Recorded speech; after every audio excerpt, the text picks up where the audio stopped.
With Liquor Barn, you can shop your favorite bourbon, that perfect bottle of wine, or discover something new. To place an order for pickup or delivery, download the Liquor Barn app, visit liquorbarn.com, or call your nearest Liquor Barn location. Follow us on social media and subscribe to our email list for all the latest news on products, promotions, and events. Liquor Barn, where Kentuckians go to celebrate life. Cheers!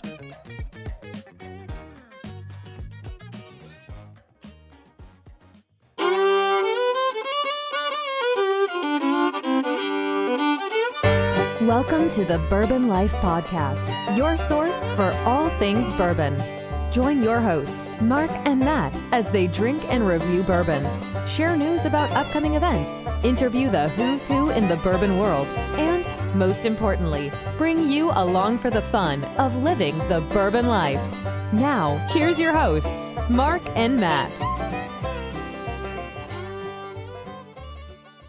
All right, everybody, welcome back for another episode of the Bourbon Life Podcast. I'm your host, Mark, and with me, as always, live in the Bourbon Life Studios tonight is my good friend, Matt. It feels like it's been forever since we've done this. I think it was last night we recorded an episode. I'm surprised. I'm surprised you're having me back. I figured I was replaceable and was going to be replaced by Abby after the great showing in our episode last week. That's right. My daughter did join us. Well, I guess it would be technically when this one comes out, it would be last week's episode, but my daughter did join us for that one. But you know, when you get the guys from the Vampire Diaries that are bourbon experts now on the show, and you got a 24-year-old daughter, she has to sit in at least and enjoy that. So she got to participate, which was a lot of fun. But I'm looking forward to tonight, man. We got another repeat guest, which is a lot of fun for us. Really looking forward to this one. This one's been on the calendar for a while as well, Matt. But before we jump into that, I do want to thank all of our sponsors. We appreciate everything that they do for us. We obviously would not be able to do this podcast without their help and their support. So thank you to all of our sponsors. We appreciate what you do for us. So Matt, with that said, do you want to tell everybody who we have with us tonight? Let's do it. So it was episode 49 when we had our guest on last. So if you haven't heard 49, go back and check that one out. But if you're joining us now for this one for the first time, he is the master distiller at Woodford Reserve, Chris Morris. Chris, welcome back to the Bourbon Life Podcast. Thank you, Matt and Mark. Good to be back. Well, we're thrilled to have you again. We really appreciate you joining us. I know you've got a busy, hectic schedule with all that you do. So we appreciate you taking the time to join us.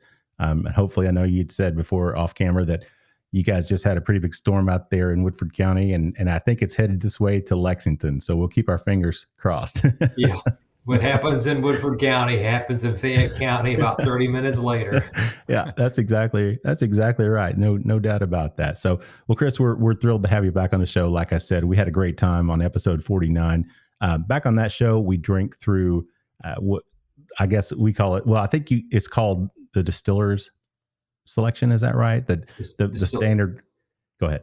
Distillers Select. Yes, our range of our core grain-based recipes. Right. So we drank the Woodford bourbon, which I kind of a flagship, I think would be a way to call that. And we also drank the rye, which was fun because that was the first time I actually had the Woodford rye. And then we branched out a little bit and hit that double oak, which was a lot of fun. So this round, we've kind of changed things up. We're going to focus on what you all call the Distillery Series collection. And those are those special releases that you all do every year. And I'm really excited about this because I try to get as many of these as I can when they're available. So with that said, you want to tell everybody what we're going to be drinking in this first round? Yes, exactly, Mark.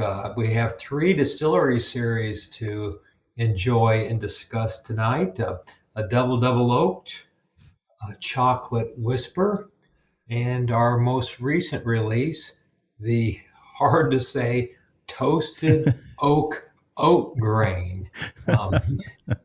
3 different whiskeys. Of course, all 3 are bourbons, which is not always the case, but that's what we're going to taste today. Yeah, that'll be a lot of fun. So can you tell everybody just what the Double Double Oaked actually is, what that means? Because people have heard of maybe the Double Oaked, the Double Double, maybe not so much, but can you kind of explain what that recipe is and then what the process is to make it the Double Double Oaked? Well, certainly. And the Distillery Series was intended to match the Master's Collection insofar as it was to be a one-time release, a unique whiskey, release it once and never repeat it. And our very first year, we had Double Double Oaked as the first release, the launch of the Distillery Series.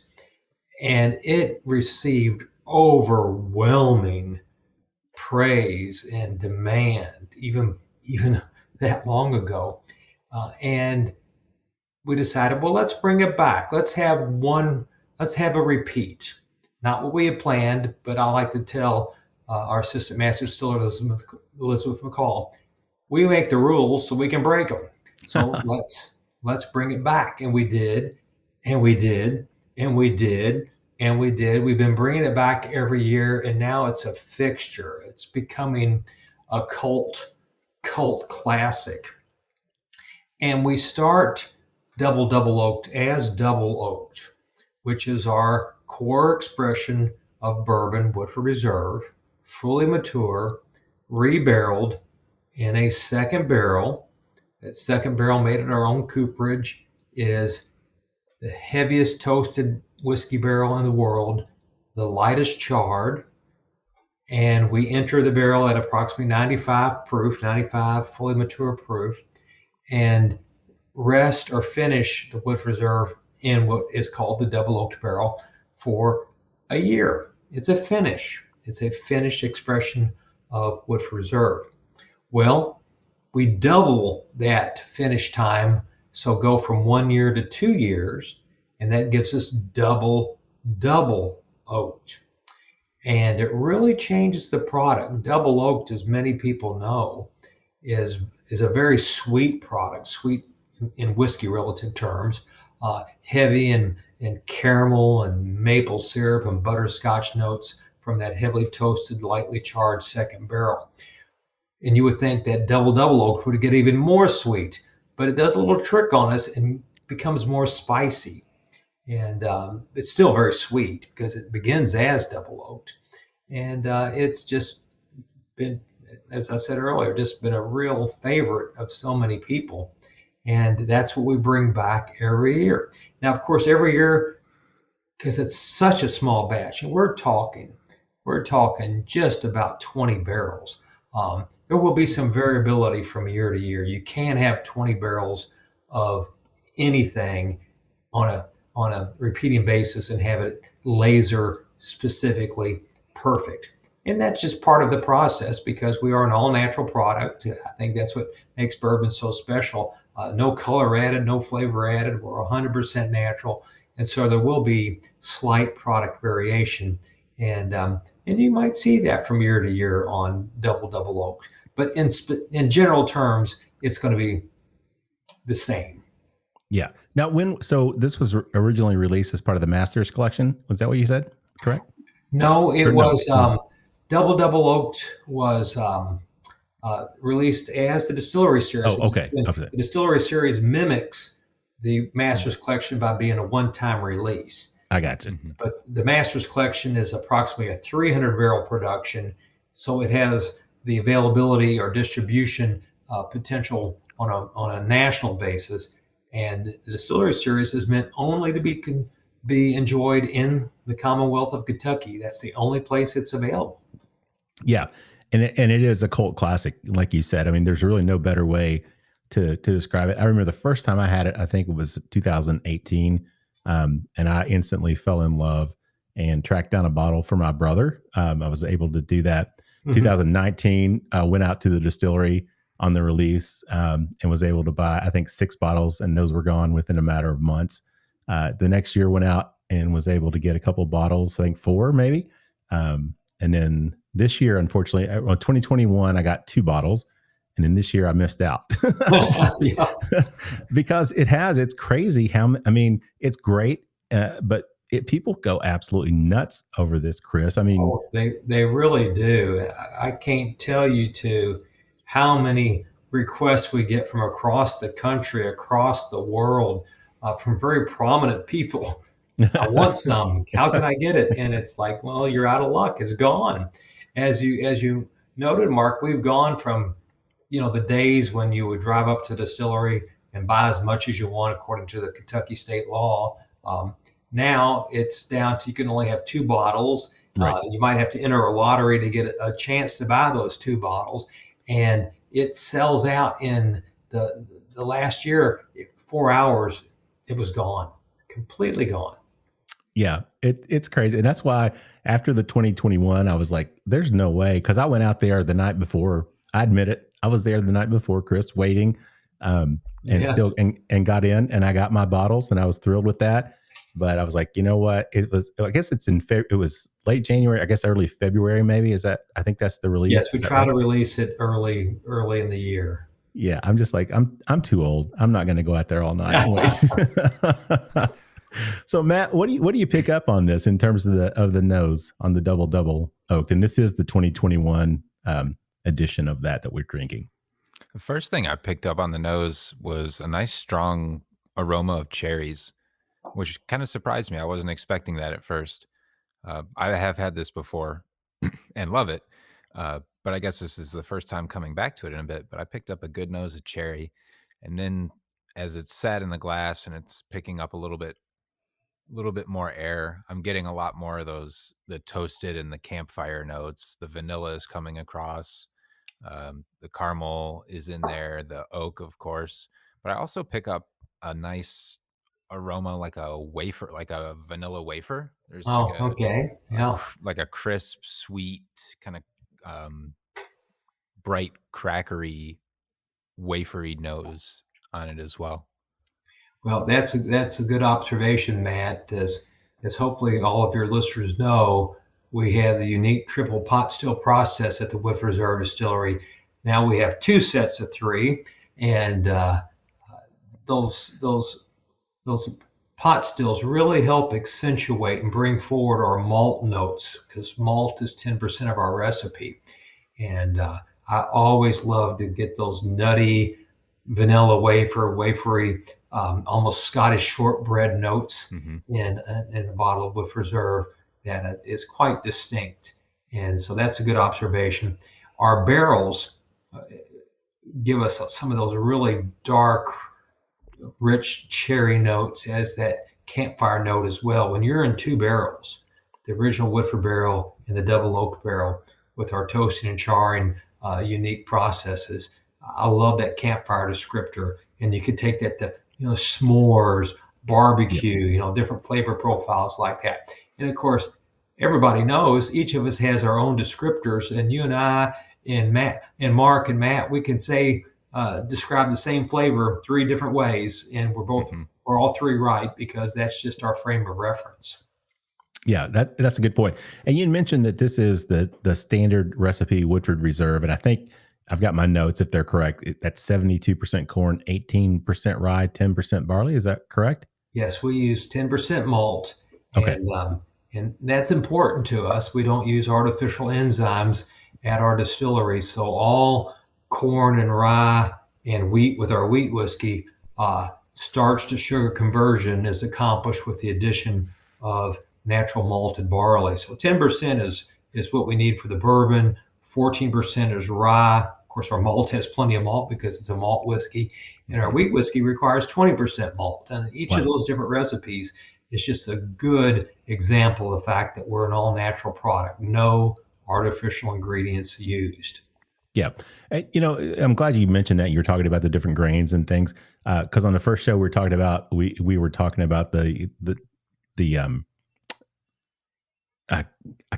forget. I'm looking at my notes. What it's called? The Distillers Select. Is that right? I keep wanting the Distillers Select range. That's the bourbon, right, rye, malt, and wheat. Yes. The process is basically the same for all of those. The variables are the grains. That's right. Okay. Only the grain recipe differentiates the four products that are presented in our iconic flask bottle.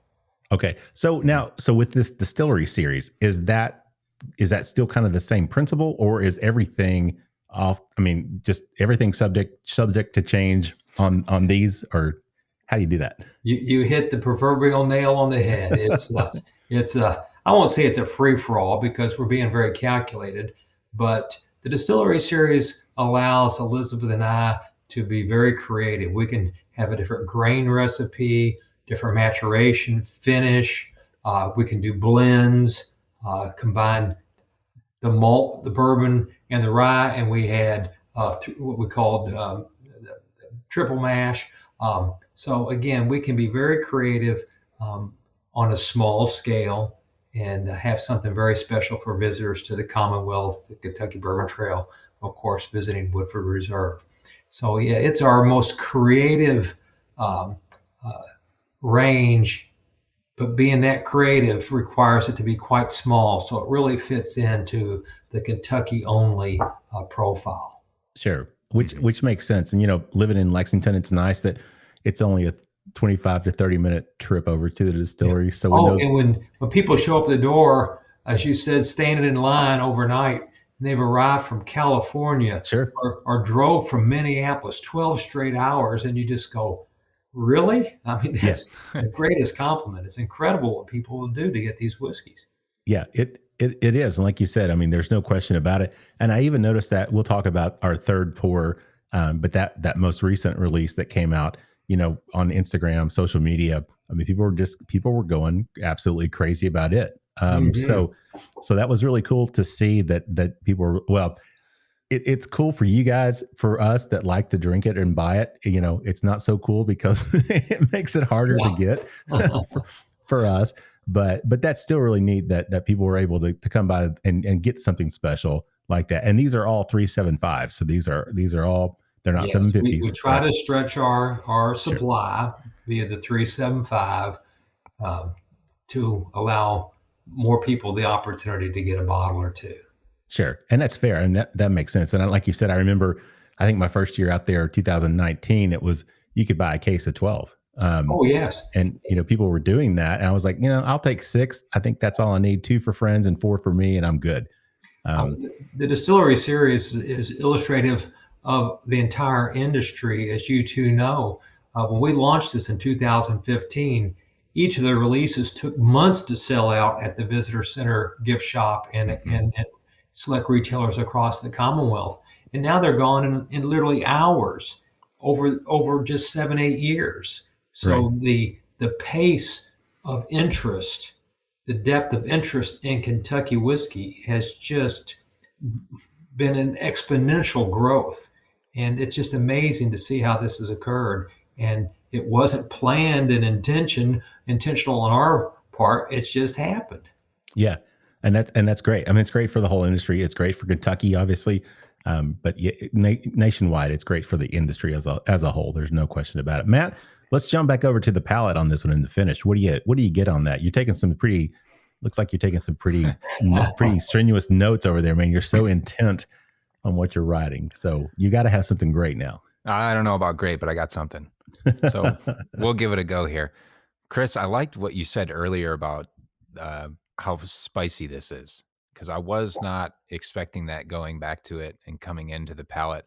I was not expecting the spice and the peppercorn that I got up front and some of the heat that came with it. I was thinking that with that much time in the secondary barrel, the double double style, that it was going to chill out some of the 18% rye. But I like that good bit of heat that we're getting right on the front. Nice spice, nice peppercorn, and I'm picking up like a sweet molasses, kind of like the sweet base of like a barbecue. I think some of the oak is playing into that as well. I'm getting like this overwhelming or like taste of really great like molasses and oak and smoke in there, and then there's like a kind of a crispness and a nuttiness, like we were talking about a little bit on the nose, but it's like an almond biscotti type. You're good. Yeah, that's the cherry note coming through in that almond nutty malty presentation. Mm-hmm. It's excellent. Yeah, I agree, Matt. This is one of my favorites. It's funny because I think on the last show we briefly talked about the 1910 from Old Forester and the different process that goes into that. But those are, I mean, 2 of my favorite bourbons, that have that double finishing. Even though the barrels are completely different. Yes. But this is definitely one of my favorite. But Matt, I agree. That the thing that impresses me about this, and I never forget, my wife and I went out to the distillery after the release, and we got to do the tasting. So we got to buy some bottles as part of that tasting as well. And the lady that was leading us through it said, "Okay, so this double oaked, you're going to see it may be a little spicy." And I'm thinking, it's not spicy. It's double oaked. It's going to be sweet, and it's going to be. And I remember tasting it, and Matt, like you said, that was the biggest surprise to me, was that, because I think double oaked, and like you said, Chris, that's a very sweet bourbon, and this also obviously has sweetness to it. But I'm surprised at how much of the spice comes through. So what happens in that extra year? How does that transition? Can you talk to that? Well, certainly. That's a good question.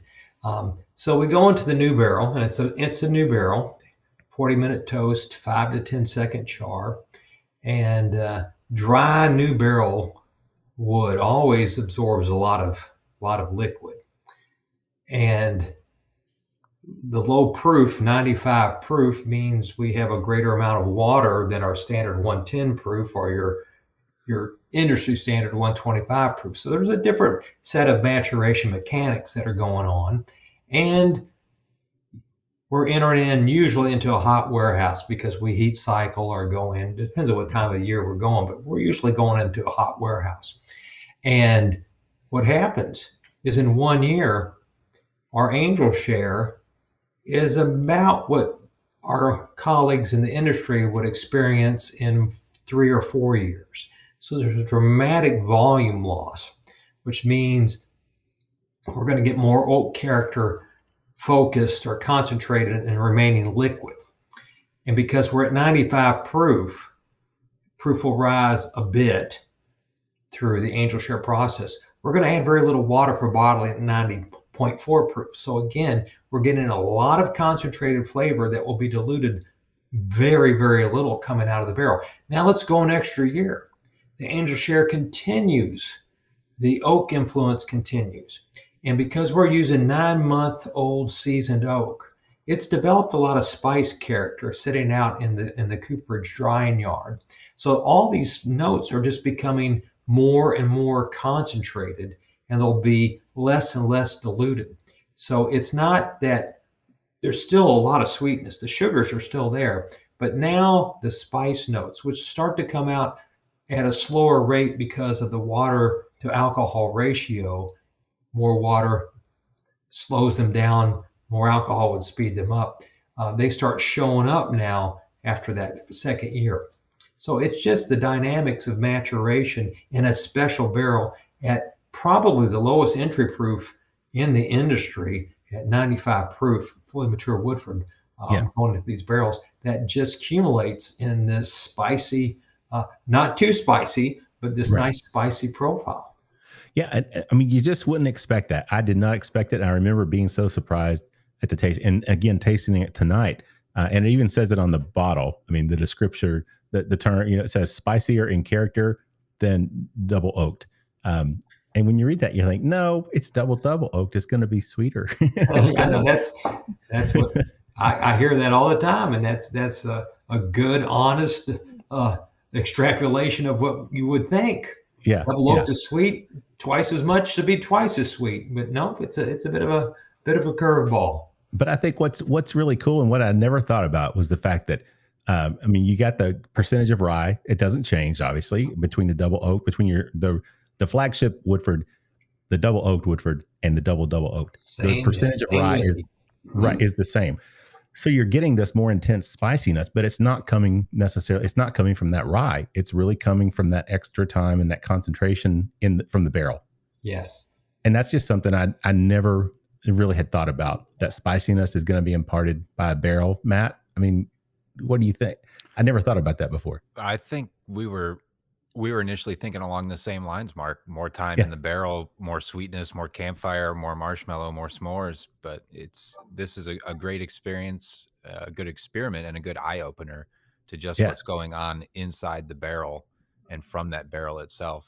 A great lesson to learn, and a great learning point on that one. Yeah, that's really cool. And I think at some point, Matt, we're going to have to pour this up with, I always say I'm going to do it and I haven't, but pour it up against just the standard, the double oaked. Oh, And, do it. Yeah, side by side. yeah, taste those side by side, because you're just going to taste the difference that a year makes in the same exact barrel under the same, pretty much the same kind of conditions. Because as we've discussed in our previous visit, Woodford Reserve Bourbon, 90.4, Double Oaked, 90.4, Double Double, 90.4. So having that same base proof presentation allows you, the aficionado, knowing what's the difference, to really pinpoint what the difference has had as an impact on the flavor profile. Yeah. I mean, that's really cool. And it's like an eye-opening experience to sit here and go through this, and to realize that yeah, it just, I'm shocked. I'm really happy that I've learned something about that tonight. So we're at the end of round one, believe it or not. That was really quick. I can't believe how fast that session went. So Matt, let's get final thoughts. What do you think about the Double Double Oak, the 2021 edition? Huge success. Love it. Love every part of it.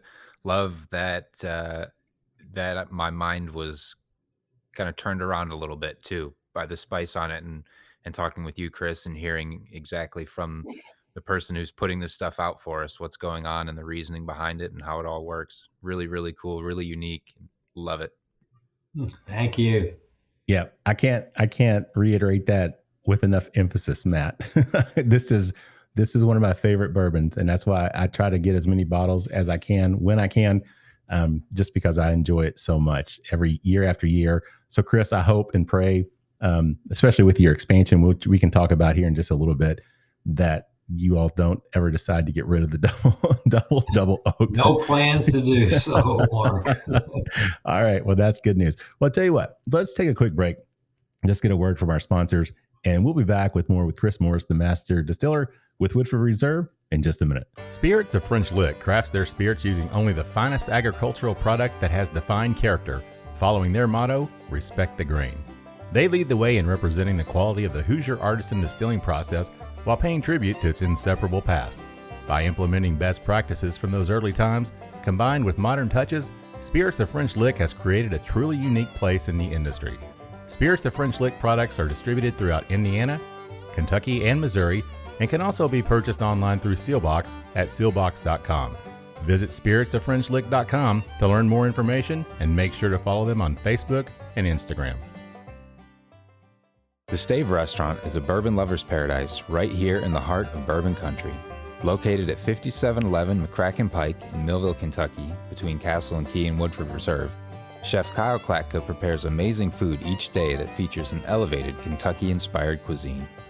With a full-service bar, great bourbon flights, and signature cocktails, the Stave is the perfect place to catch up with friends after a fun-filled day of touring the local distilleries. Be sure to check them out online at thestavekentucky.com or at Instagram and Facebook at The Stave Kentucky. All right, everybody. Welcome back for round two of the Bourbon Life Podcast. I'm your host, Mark, and with me, as always, live in the Bourbon Life Studios, otherwise known as my basement, is my good friend, Matt. Matt, how you doing out there, man? Mark, we're drinking some great stuff tonight, so I am doing really well. How about yourself? Oh, I'm thrilled. I'm so excited that we were able to get this together. And it's funny because we had Chris on the show. Everybody knows who's on the show, but thinking about how we're going to do this as a second round, it's always a little difficult because we have kind of a format that we follow with our guests for the first time. And then when a guest comes back for the second time, we obviously can't follow that same format. So it's, kind of figuring out what we're going to talk about. And this is one of my favorite series, this Distillery Series from Woodford Reserve. So I'm just super excited that we're going to be able to drink through this tonight. But go ahead and tell everybody, I kind of ruined it, but go ahead and tell everybody who we have with us. Yeah, if you haven't guessed so far, we've got the master distiller from Woodford Reserve, Chris Morris, with us. He's back for round number 2, and we're drinking through the Distillery Series. So Chris, what do we have poured up for our second round tonight? Chocolate Whisper is what we're going to be going through, Matt and Mark. A lot of fun, good story behind this expression of the Distillery Series, because it's really an offshoot of a master's collection. Sometimes master's collections give us a prototype concept, but this actually comes from a master's collection. So we had made the much beloved Chocolate Malted Rye Master's Collection, which was a bourbon. People go, "Oh, it's a rye whiskey." No, it was bourbon. Read the label. Chocolate Malted Rye. Our name of the Master's Collection expression always tells you what's different. And we had taken our bourbon recipe, removed the standard rye, and replaced it with chocolate malted rye. Big flavor difference, big aroma difference. So what is chocolate malted rye? It's rye that's been malted. And during the malting process, the drying kiln is turned to such a high temperature that the activated sugars in the malted rye caramelize. And of course, rye malt caramelizes into a chocolate flavor. So that's why it was called chocolate malted rye. So we made the Master's Collection, approximately 300 barrels of chocolate malted rye. And usually in between Master's Collections, especially if we go from one standard of identity to another, say we're making a rye or a malt and we move to bourbon, we will have a hard stop, clean the entire process, because we can't intermingle heads and tails, and we can't go from one to the other without a clean out. So in this case, I made one of those wonderful efficiency decisions. Since chocolate malted rye is bourbon, we won't need to do a full clean out because we're going to move into production of our standard Woodford Reserve bourbon. No harm, no foul, save some hours, save some money. That's all wonderful. Well, guess what? We learned a wonderful lesson, a good lesson to learn as we go forward. But that chocolate malted note lingered in the pipes, lingered in the system for one day. So at the beginning of the next day of distillation, with the bourbon coming through, the new make bourbon, it was really chocolatey. And of course, as the day progressed, it became less and less and less. But it's all ended up at the end of the day in the cistern tank for barreling. And as we judged, as we do every day, the new make, to give it a numerical score and in a diary notation on how it tastes, so we'll have a record as that lot matures. Our assistant master distiller Elizabeth is going like, something's wrong. It's not matching the standard anticipated profile. And I'm like, yeah, but it tastes good, because that chocolate note had lingered. So it was less intense. And that's where we came up with the name Chocolate Whisper. And let's identify these barrels. Let's watch them and see how it progresses, because it is our bourbon, and it could eventually just be batched into our classic Woodford Reserve process. But because it was so different, we decided, let's just keep it together. And the old classic, turn lemon into lemonade. Let's make this a distillery series. We had a free distillery series, which is just tremendous. And that's what it is. It still has a very pronounced chocolate note. And I'm not going to use a trademark name here on the podcast, but it resembles a very famous chocolate flavored breakfast cereal, which I think is just makes you go crazy when you taste it. Very nice. So Matt, let's talk about the nose on this. What do you pick up in terms of the nose? There's definitely that chocolate there. Yeah, there is. It's like a dry cocoa aroma Bingo. to it, not like the sweet, overly milky chocolate. Then it's got like a nice roasty, malty aroma to it, and then I pick up just the slightest little bit of like some chili pepper on it, like a chili flake, just like a subtle heat, like a little earthy heat and aroma to it. That's a good call, because chocolate itself has a lot of peppery, chili notes in it. So that's going to come from that type of association, definitely. Yeah, very nice, Matt. The chocolate definitely shines through, and that's what's so funny, because I have to keep reminding myself that this is the standard, the flagship bourbon. This is not a different mash bill. This is not something that you guys have added the chocolate malted rye Yeah, to this. yeah. It is just the regular mash bill run through after that chocolate rye was done. And it's amazing to me how much of that flavor has picked up into this. So, Chris, earlier you were talking about the triple distillation process, the pot stills that you all use. Can you go into some more detail about that? We talked about it. We really didn't go into detail on that on our first show. And I find it fascinating, people talking about column stills, people talk about using pot stills, doing a triple distillation process. Can you really talk about the importance of that, using those copper pot stills in that triple distillation process? Yes, certainly. After Prohibition, after the repeal of Prohibition, the industry nationally, Maryland, Pennsylvania, Virginia, and certainly Kentucky, abandoned the pot still and went whole hog after the column still. And why? The need to produce large volumes of whiskey efficiently, good, high quality whiskey, cheaply and efficiently. Cheaply is that's a bit of a misnomer. You're still spending a lot of money, but a lot less expensive than to use pot stills, which are batch by batch, very inefficient, very costly to run. So, what do you trade for mass volume and efficiency versus low volume, inefficient? You're trading cost for complexity. Neither one's right or wrong. It's just a fact of life. And what our industry lost were these very delicate, complex flavor profiles that would have been in the pot still era that you could still enjoy at this time in single malt Scotch, Irish whiskey, cognac, Armagnac, etc.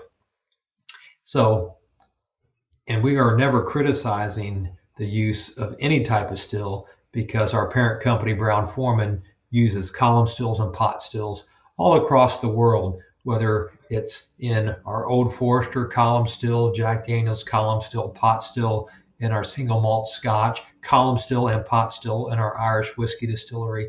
Brown-Forman uses all types of stills. So we understand what they bring to the final product. And it's no criticism of any of them, because we understand what they bring. So Woodford Reserve, having a triple pot still process, the first in the history of our country, has allowed us to really coax these delicate, complex flavors forward. Again, at great cost of time and inefficiency, but we believe it's worth it for the Old Forester brand. And delicate notes that are floral, fruity, and some of these delicate notes that we're tasting in the chocolate malted rye sun called Whisper are only possible because of the pot still distillation, and it's a good coincidence that today, this very day, we have started running water through our new set of stills. We have our original set, and now we have just finished installation of our second set of triple pot stills. And so today was their christening, sending water, rinsing them with caustic, moving into steam, and by next week they'll be in full operation. So we're again christening and launching our new stills. Very nice. So with those pot stills, and you're distilling, usually, I guess, okay, here's my basic understanding. When you have a column still, you can distill, you got different plates. You can distill up to, 190 proof. Obviously not bourbon, but with a high enough column still, enough plates, you can get to that point. With a pot still, you really can't get to that point. You're gonna keep a lower proof off the still, but you're also going to keep more of the congeners in there. You're not extracting those as much, and that kind of adds to the flavor profiles. Is that kind of a basic understanding? Yeah, well, that's as good as you get. Column stills, because they're very tall, will only allow so many of the lighter vapors to reach the top and to exit as condensate. Pot stills, because they're shorter, you can't have a 60-foot tall pot still. Right. Those more lighter vapors will escape because they don't have as far to travel. And there's where you start getting those complex flavors coming over.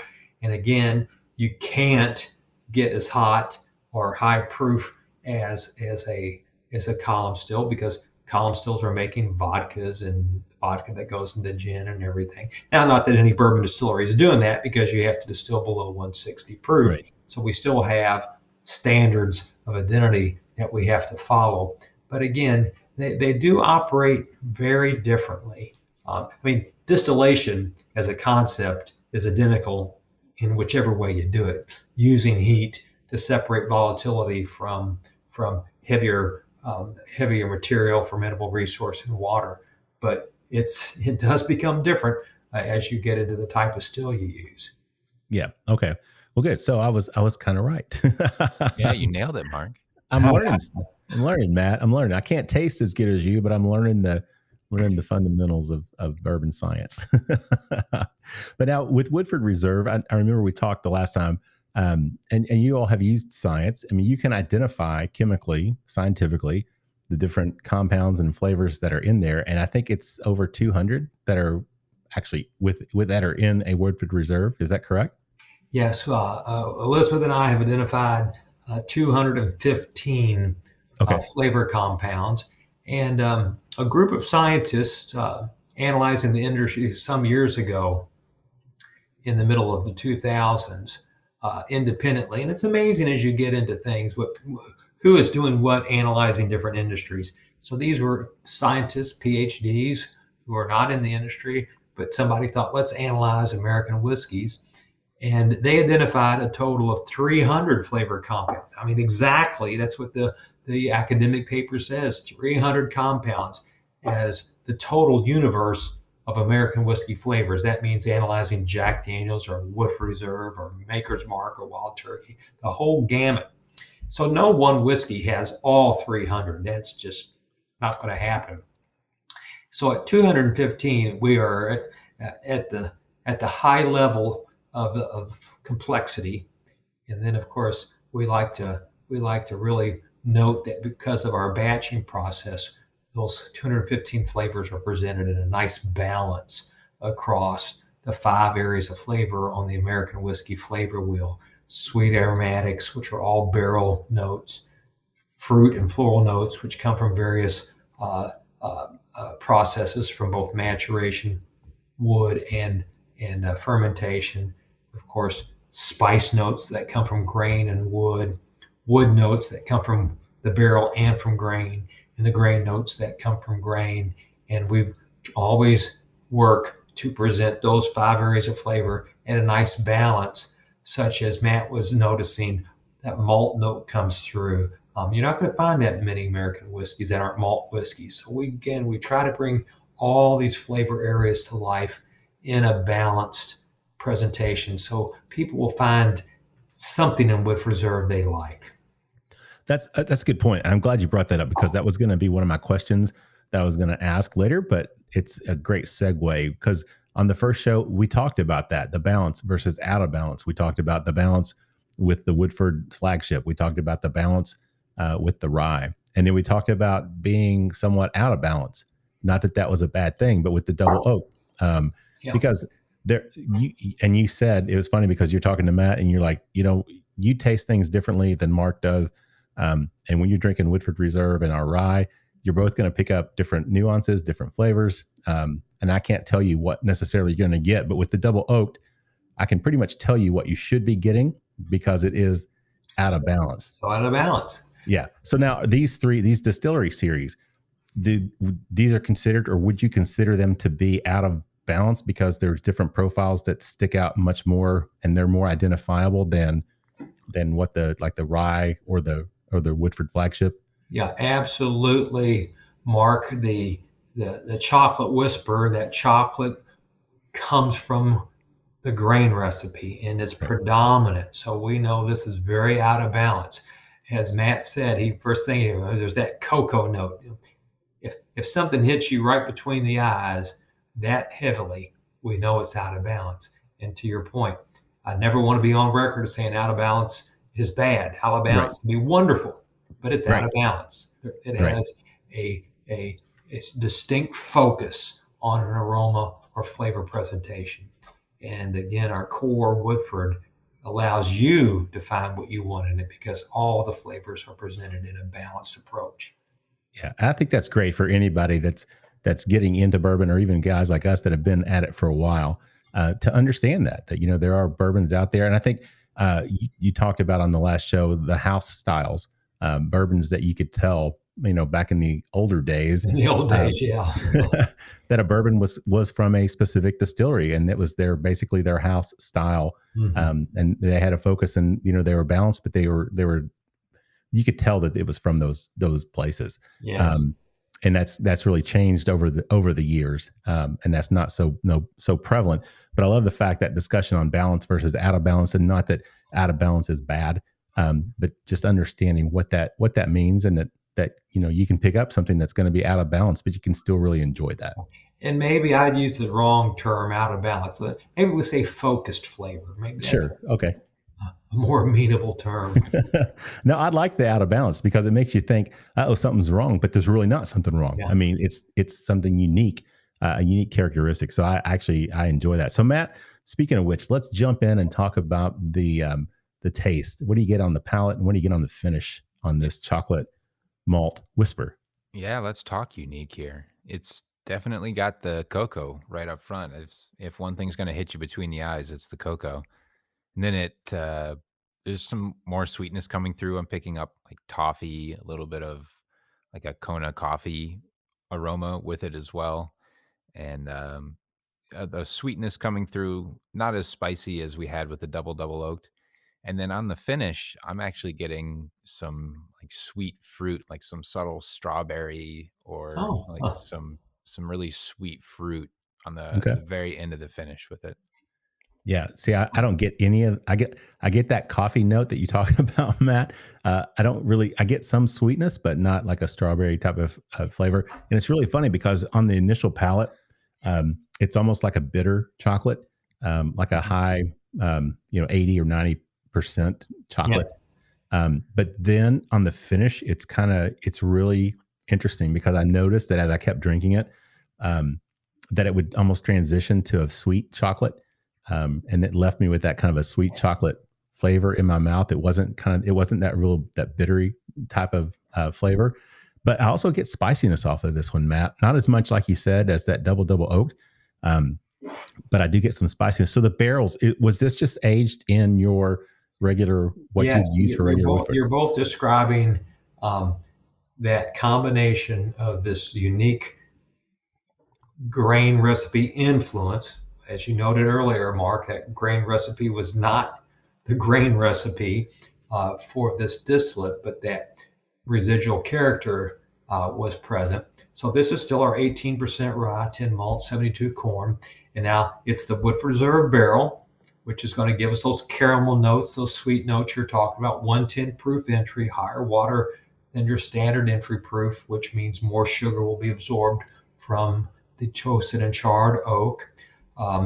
Same maturation profile. Well, actually, this was a little bit older, but again, that's going to lead to that angel share with the development of spice. So it's Woodford Reserve bourbon that we're talking about, that complex flavor with this extra added influence of prior Master's Collection production. Yeah, that's really cool. I mean, it's really interesting to see how much of an impact that actually had on the flavor of this, knowing that if you go back and drink the flagship Woodford bourbon, and then you drink this, it's just, I don't think there's some similarities, but not much. That chocolate is just going to really jump out and grab you, which is really very, fun. very pronounced, isn't it? Yeah, it really is. So Chris, you talked about the expansion a little bit. You've added 3 new stills, and those are coming online, as you said, as of, soon. You're getting them today. So what does that mean for you all, for Woodford? What does that mean for us as customers and consumers looking forward to getting more Woodford in our hands? Well, certainly it means, as intended, we're going to start producing twice as much. Okay. Now, that does not mean quality will be reduced, maturation will be reduced. That doesn't mean anything except we're going to make twice as much of our great Woodford Reserve family. We're adding more warehouses over in Midway, so we're not going to change maturation profile. We'll have more barrels to put away, but we're planning for that. It's simply doubling our production. Of course, this impact will not be felt for many, many years. What we make today, of course, is many years down the road before it becomes mature. But this has all been well planned out. So we're currently producing at a rate to meet anticipated demand up until the point where the new distillate, which will be starting to be barreled next week, will come into the batching stream again many, many years from now. So this has been, again, well planned. We're almost on schedule to be. We're a few months behind schedule, but a few months over 7 to 12 years. That's a rounding error. And again, supply chain has delayed this few months of getting everything up and running, but we're right there now. Well, that's great. And talking about the maturation, if I remember correctly, I think we talked on the first episode. Generally, you're talking around 6 to 8 years as being that kind of a ideal range for the bourbon for the aging. Is that true? Was that right? Yes. Yeah. Okay. Yeah, that's what I thought. So you are talking down the road, but everybody's got to be looking down the road with the demand, what it is, and the ever increasing demand, which is great. Again, great for you guys, not so great for us consumers that are still trying to find bottles.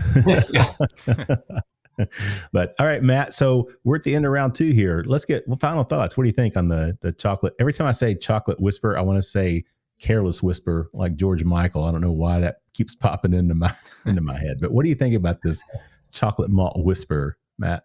It's been another fun experiment, just like we did in the first round, going from double oak to double double, and the flavor profile and changes with it. Knowing that this is what we just drank, the chocolate malt whisper, is just Woodford that had a little bit of the previous run still in the lines from the day before, and tasting what became of it has been really, really unique, really interesting, a cool experience, and great to hear the story behind it. And I really enjoy it. It's a really, really fun bourbon to try. I like it. Yeah, I agree, Matt. What a fun experience. I mean, it's like, oops, we did it. And hey, let's see what happens. And it turned out great. I mean, really enjoyed this, Chris, very much so. Thank you. Yeah, well, let's take a quick break, get a word from our sponsors, and we'll be back with more with Chris Morse, the Master Distiller from Woodford Reserve, in just a minute. Three Chord's line of whiskeys embody the spirit of creativity. The whiskey is a true collaboration between producer and composer Neil Giraldo and master blender distiller Ari Sussman. The Three Chord team of expert blenders, coopers, and sensory professionals have developed a multi-step process they call Perfectly Tuned Taste. This process begins by carefully selecting the finest bourbon and rye whiskeys from Kentucky, Tennessee, and Indiana, and then blending them together. Find out more about the whiskeys and distribution in your area at www.threechordbourbon.com. All right, everybody, welcome back for the third and final round of the Bourbon Life Podcast. I'm your host, Mark. With me, still hanging out, fortunately, is my good friend, Matt. Matt, how you doing, man? Mark, we have had our minds kind of turned inside out, upside down today. Yeah, on our episode here. So I'm just holding on to the seat of my britches here, waiting for the exciting conclusion to see what we've got in store for us. How are you doing? I'm doing great, Matt. This is a lot of fun. I mean, it really is. And it's so interesting because I love Woodford, and I have loved it for a long time. And it's one of my wife. It is her favorite bourbon, and she was actually a bourbon drinker before I was. But to me, it's just really neat to see the different impact of different barrel processes, or different, the fact that you ran this after a specific run of chocolate malted rye. I mean, it's just really unique, and it's been a lot of fun. So I'm really looking forward to this one that we got poured up in this third and final round. Chris, so do you want to tell everybody what we have poured up for this one? Yes, certainly. Again, we're in the Distillery Series, and this is our most recent release. Came out just 2 weeks ago on a Tuesday. And this is toasted oak. Nope, I said it wrong. Toasted oat grain. I thought we were being very clever with the name, and I still mess it up. Toasted oat grain. Again, a unique release. First time anybody's ever done this. First time anyone made a bourbon with oats in their recipe was the Woodford Reserve Oak Grain Masters Collection of several years ago. And again, that followed our process that we've discussed of changing only one thing in the 5 sources of flavor concept. And this was a grain recipe change. We included oats in the recipe and see what the difference is when you don't change the water, fermentation, distillation, or maturation process. And the oat grain bourbon I loved it. I thought it was absolutely delicious. And of course, there's a lot of mental dynamics going on, but to me, it tasted like an oatmeal cookie. You had the malty notes. The oat was really a predominant flavor. The brown sugar, the raisins, the dried fruit notes. Many of the flavor characteristics we would use to describe Woodford Reserve were there, but again, they were sort of rearranged, and they just tasted to me like an oatmeal cookie. And I thought that was just absolutely delicious. So we released that to great acclaim in the Masters Collection, and we held some barrels back. And what are we going to do with these? Well, let's have a fun experiment. Let's double oak them like we do our bourbon for standard double oaked. Right. And we double oaked this oat grain bourbon. And that's what we're tasting right now. Toasted oak. Now, we don't want to call this double oaked because it's not in the double oaked bottle. It's not a permanent member of the family. So it's not a double oaked Woodford expression. So when you see toasted oak on a Distillery Series, you know we've used that double oaked barrel as part of the process. Okay. So this was our oat grain bourbon, rebarreled, 95 proof entry, finished in a double oaked barrel, which is prominently toasted oak, lightly charred. And we get a very different yet similar flavor profile to the oat grain. And this is going to be hard for a lot of people to compare. First of all, to get a bottle of this is hard. And to have a bottle of oat grain Masters Collection is hard. So again, this makes for a tough comparison. Right. But if you have that ability, you'll find that this is now an oatmeal cookie that has been overheated. You know, you're making the oatmeal cookies at home. You're supposed to pull them out of the oven at this moment, and the phone rings, and you get to them a minute or two later, like, oh, they're a little darker than I would want. So what happens when the cookies go a little darker? The brown sugar becomes more caramelized, Right. darker. The fruit is more intense. The oats are more roasted and toasted. So this is like a slightly overdone oatmeal cookie. But in that regards, it's delicious.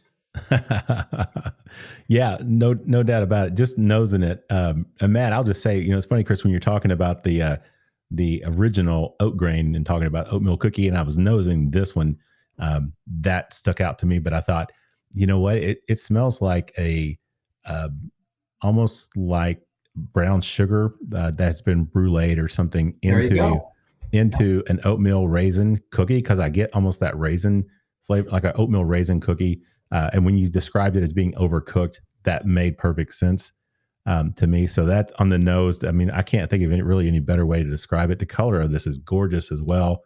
Just poured it up, and I love looking at it. But this is the same barrel, the type of barrel that is used for the double oak, correct? Yes. Okay, so the process is the same. It's the same toast. It's the same char. So it is the same barrel. Matt, what do you get in terms of the nose on this one? I get those dark roasted oats that we were talking about, kind of that roasty, malty oat nose with it.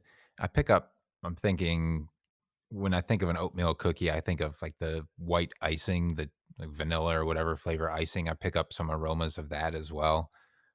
Definitely a little bit of the baking spice, and I get the prominent raisin coming through Mm-hmm. Yeah. with the nose on this one. Yeah. Yeah, definitely. I mean, this is an overcooked oatmeal raisin cookie in a glass. I like to say, Mark, these are adult oatmeal cookies. That's great. I'm just not going to have too many friends over because I want to hold on to my bottle. I only have 2 of these, so I'm going to hold on as long as I can. I'll share it with Matt. I appreciate that. Oh, you're welcome, man. That's what I'm here for. Mhm. Excuse me. Yeah. So it's just something else. And just to again, I've not had the oak grain, the Masters Collection oak grain. So I wish I had a bottle of that to be able to compare this to. But definitely just so good. So let's talk about the cooperage, because you do have your own cooperage. We talked about that a little bit on the last episode, but can you talk about the importance of having that to Woodford, what that means for you all as a brand to be able to have your own cooperage that you can draw from? Yes, I've always considered it to be, a luxury, a great advantage to us, because having your own cooperage, whose employees are your colleagues and who are, on the same side and want the brand to succeed and are willing to go that extra mile in terms of, let's spend more time, more effort studying and trialing barrel types, lengthening chars, cutting char time, maybe looking at the toasting process. Let's isolate um, and age some wood longer. That is something that is invaluable to us. And again, we're friends, we're colleagues, and they live vicariously through their efforts in how the brand comes out, how the expression comes out on the market, and they love to hear the consumer response to it, knowing they played a great role in that. So our cooperage team is invaluable, and it just gives us just something in that back pocket that pull out that maybe some of our great colleagues in the industry don't necessarily have. Yeah. And that, I can't imagine that. I mean, that'd just be a great resource that you have. And you've had that since, if I remember correctly, something like 1945 or Yes, something like Brown that. Plymouth Cooperage opened in 1945 Right. under the name Bluegrass Cooperage, but it was our cooperage, and we've renamed it, as most things get renamed over time. But 1945, so Yeah. we've been making whiskey barrels for a long time. Yeah, no doubt about that. I think that's really cool. So I want to talk about the Distillery Series in terms of the impact and what it means to Woodford and to you.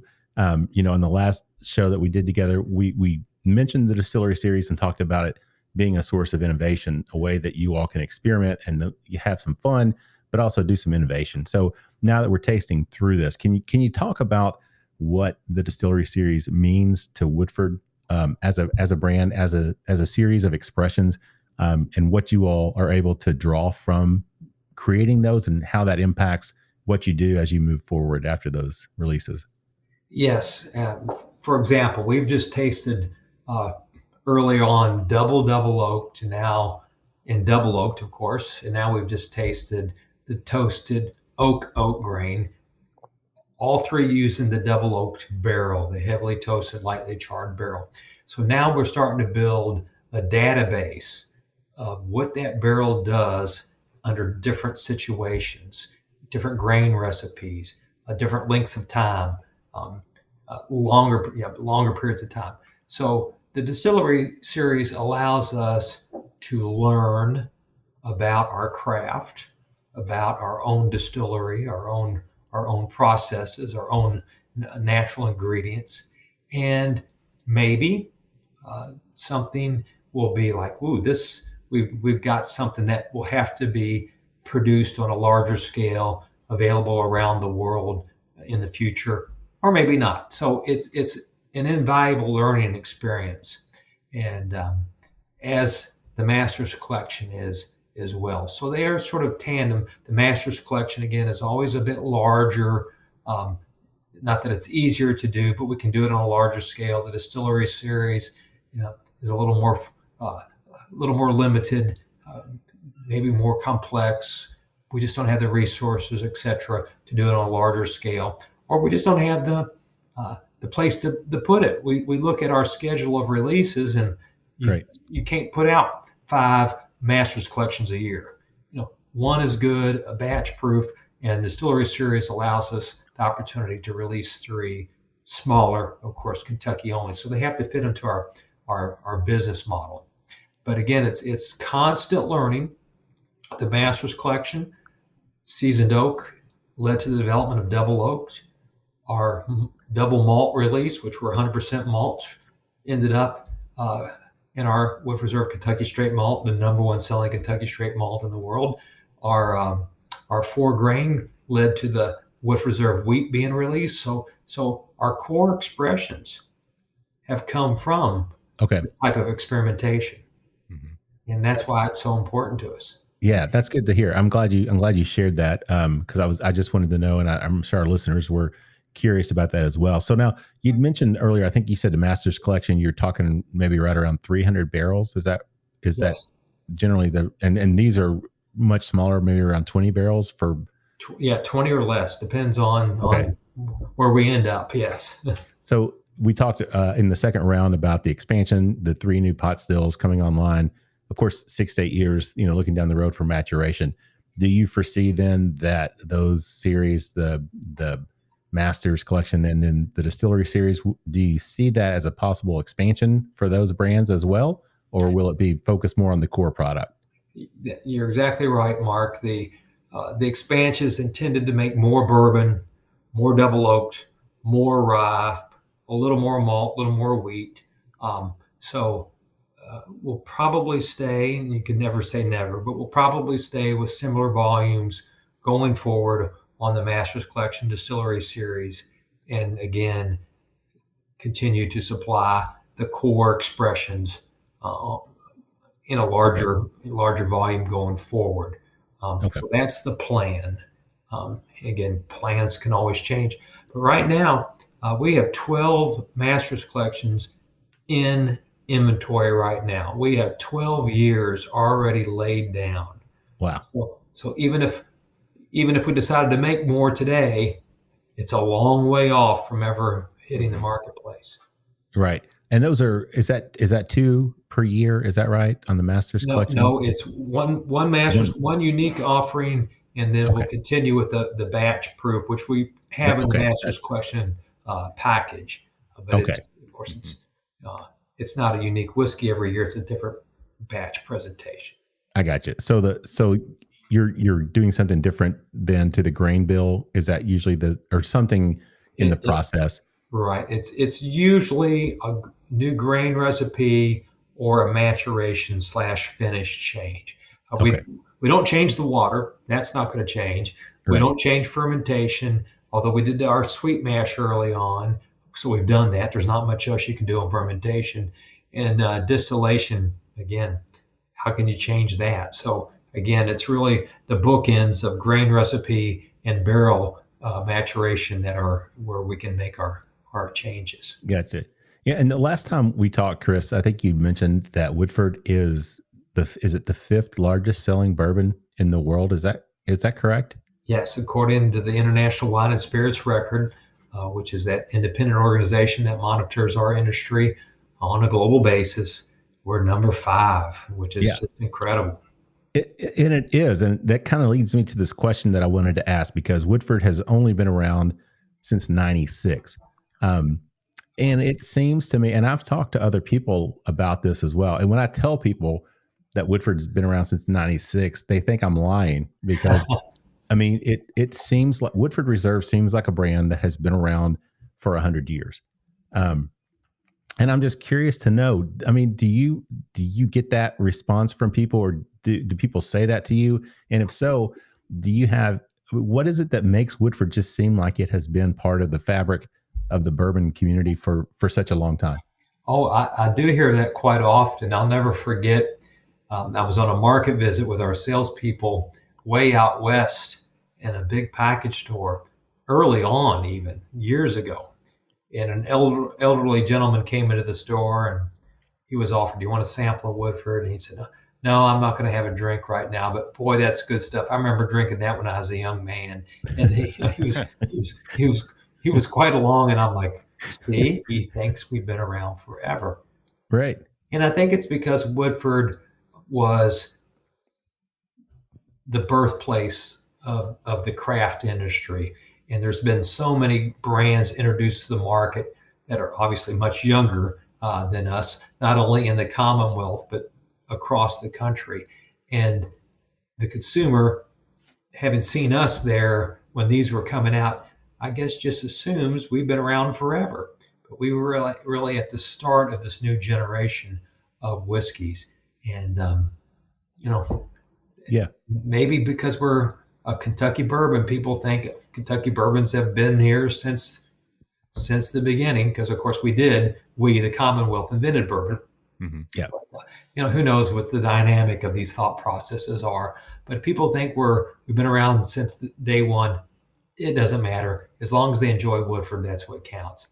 Right. Yeah, I agree with that. And it's funny because you guys do the Derby bottles every year, which are beautiful. They're very unique.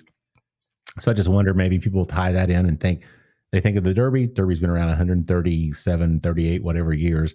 And Woodford is a sponsor of that, and they have the bottles. So I think there could be possibly some tie into that, but it's just something that's extremely unique. And when I talk to people, that just it kind of blows their mind, and to me it does too, because it just seems like that Woodford has been around forever. So it doesn't hurt that our distillery is the oldest working distillery in the country. Which of course closed for 25 years. We reopened, we never make that claim that we go back to the beginning. Mm-hmm. But you walk on our grounds and you see that 1838 distillery. It sort of gives you a lot of this old credibility. But sure, we do try to make people understand the history and how we came about and launched in '96. We don't want people to be misinformed, but sure. But not everybody gets to visit the distillery and get that message, of course. Well, see, everybody listening, we have to advise them to go back and listen to the prior episode, because we talked about the history. We talked about how you all found, and I love that story, that it was kind of in the family and then it was not in the family. Yeah. And then it was refound and purchased again and brought back into the family. But it's a really unique story. So I would advise everybody to go back, check out episode 49 and get a lot of the history of the Woodford Reserve distillery and how it came to be in '96, but everything that led up to that. It's a really unique story. It's a lot of fun. So Matt, let's jump back over to the toasted oak oat grain. Let's talk about the palate, talk about the finish. What do you get?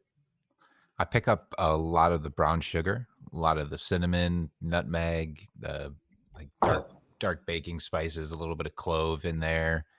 The oat comes through. There's like that roasty, toasty, malty flavor in it as well. And then I'm getting like the luscious richness of like raisin on the end as well. Right. Like a nice, not super, it doesn't drink as hot as the two that we've had before, not as much spice as the previous two that we had, but just that nice dark oatmeal cookie, that vanilla frosting on the end of it.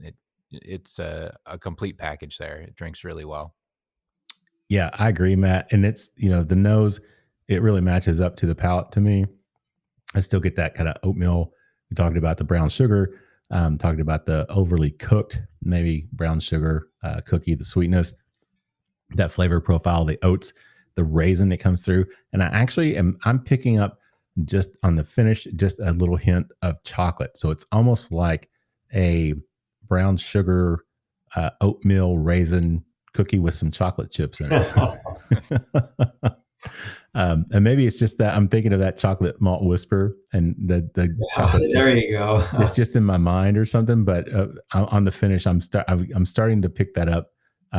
Just a hint of it, which is kind of funny. But yeah, this is really good.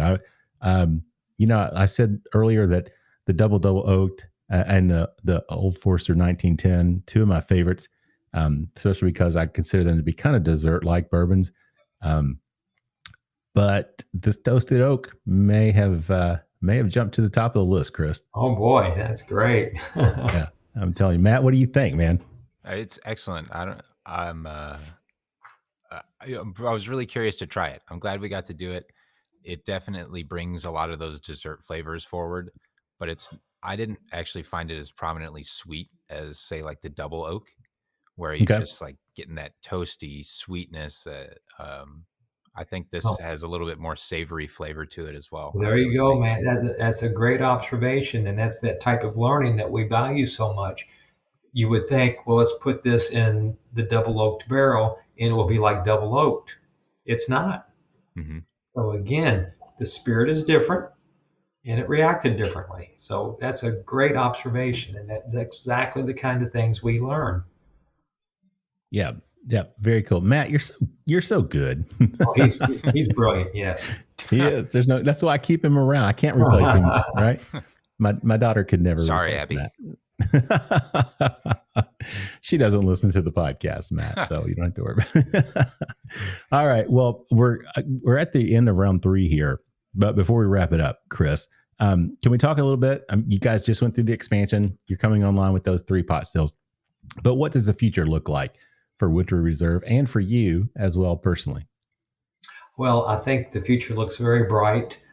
Thank you for the brand.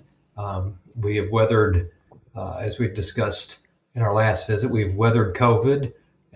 We've gotten through the Derby that didn't happen, the Derby that was on a weird date, and we've now gone through Derby, the good old-fashioned Derby, with great success. Our foreign markets are starting to rebound, and supply chain constraints are being overcome. So things are looking very good for the core brand and our smaller expressions in terms of volume. So that's great. For me, it's just been a lot of fun. I love getting back to normal. I love summer, even though it's very hot right now. And so we're just keeping busy. We've just come off having the 20th Woodford Reserve Manhattan experience, one of the longest lived, most prestigious cocktail competitions in the world, with 35 bartenders from around the world with us for a week, and excellent judges, and crowned a new winner who happened to be a New Yorker from Manhattan. I guess that's appropriate. So that was a fun week, and having all those bartenders at the distillery was great fun, and we just keep on going. We on this Friday, we're going to host a group of individuals who bought at the Kentucky Distillers Association Western Kentucky Tornado Relief Auction, a personal selection of Woodford Reserve that was co-hosted with Churchill Downs. So these individuals are getting a personal selection, a barrel of Woodford Reserve, and a day at Churchill Downs with all the trimmings this Friday and Saturday. So we're looking forward to meeting these individuals who have contributed certainly to help the poor victims of the December tornado. And that just shows us life goes on. We try our best to do our best and to help the Commonwealth, and on we go.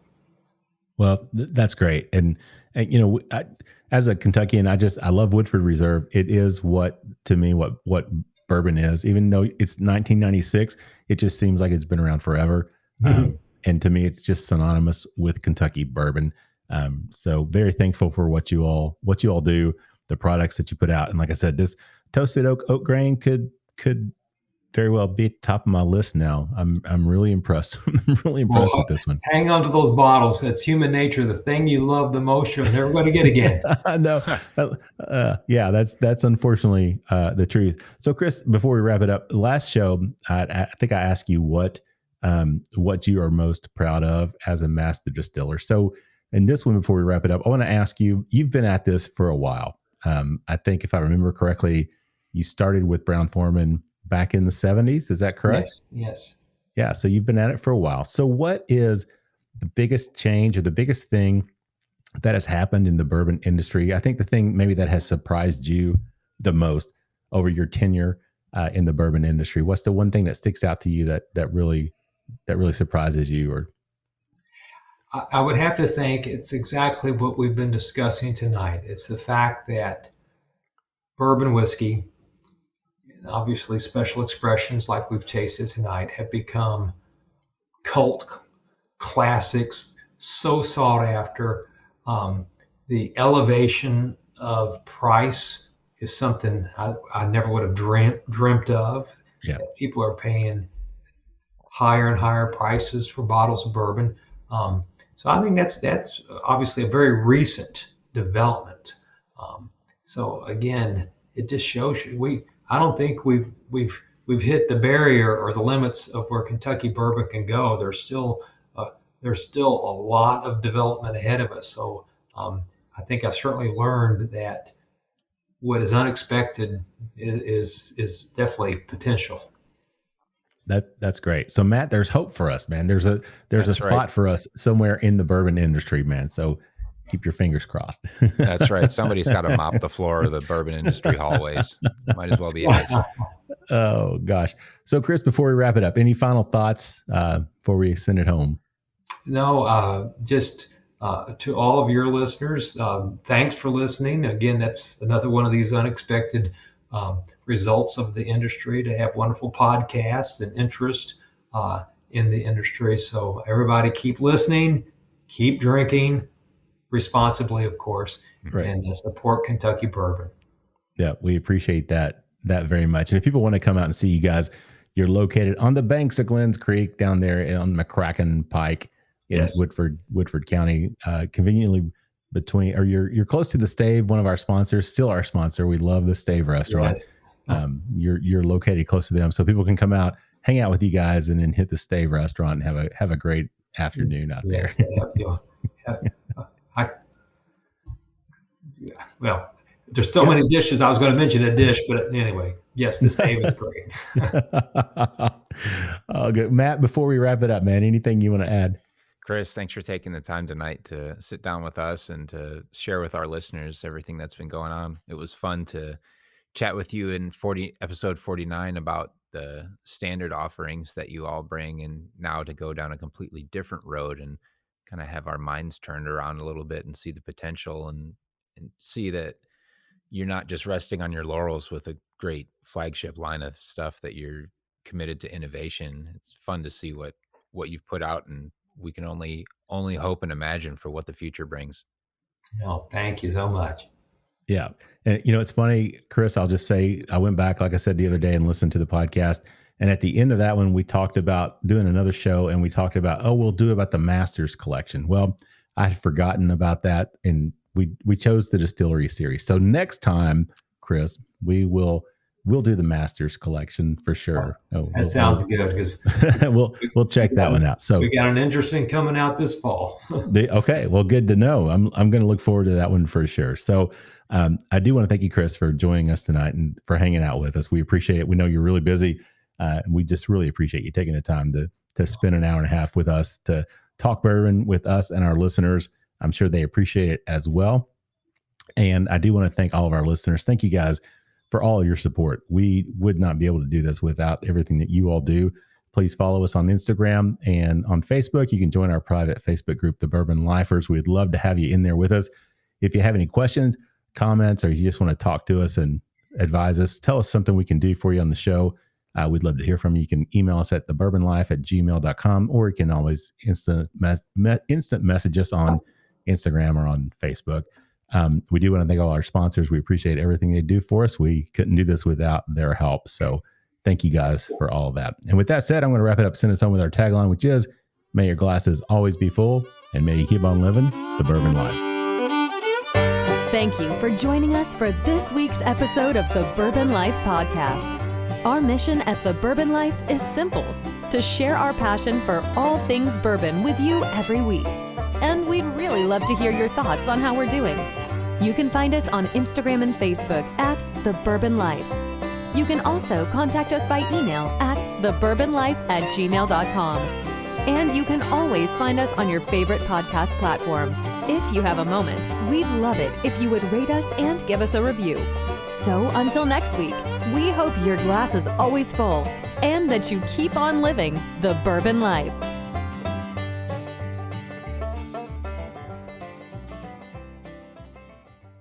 Whether it's rye, sour mash Tennessee whiskey, or bourbon, Davidson Reserve has something delicious to offer any whiskey lover's palate. Pick up a bottle of one of our award-winning Davidson Reserve whiskeys from your local retailer today. Visit www.davidsonreserve.com for more information. And cheers to drinking local.